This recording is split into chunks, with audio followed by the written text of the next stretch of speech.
Bonjour mes amis, bienvenue pour cette nouvelle vidéo. Aujourd'hui nous allons découvrir comment faire des frites parfaites, en respectant simplement les techniques de base.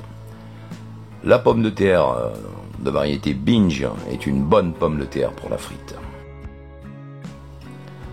On va tout d'abord éplucher donc nos pommes de terre et les laver dans de l'eau.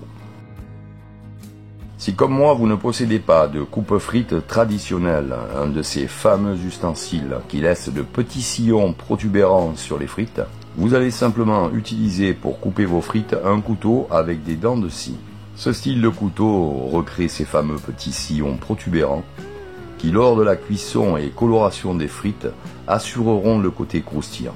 Ces petits sillons sont le secret des frites croustillantes. Avec un couteau à tranchant lisse, on n'obtient pas ces fameux petits sillons. Et nous allons passer à la coupe, avec les informations nécessaires que je vais vous donner. Alors, les pommes de terre, on va commencer par les couper en lamelles, d'environ 0,8 à 1 cm. Puis on va reprendre ces lamelles et les émincer tout simplement.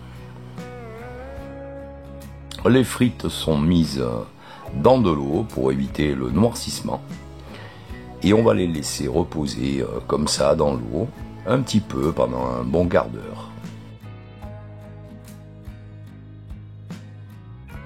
On va ensuite égoutter les frites et les sécher correctement dans un linge propre. La cuisson des frites se fait en deux étapes.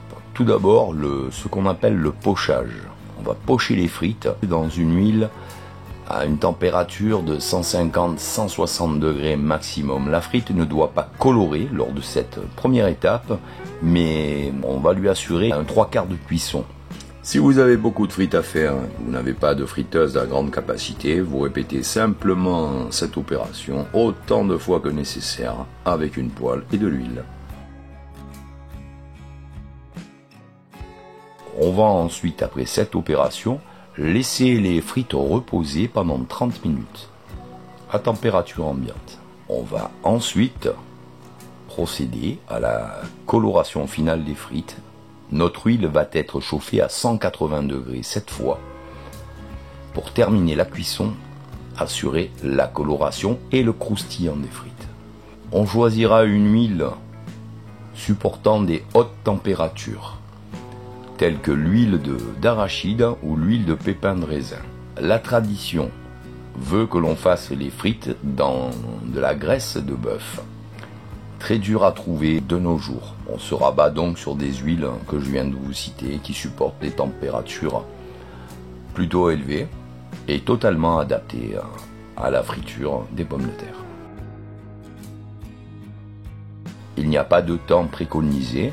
Quand les frites sont colorées, on les retire tout simplement. On se servira de papier absorbant pour déposer les frites et éponger un maximum de graisse et les rendre ainsi plus digestes.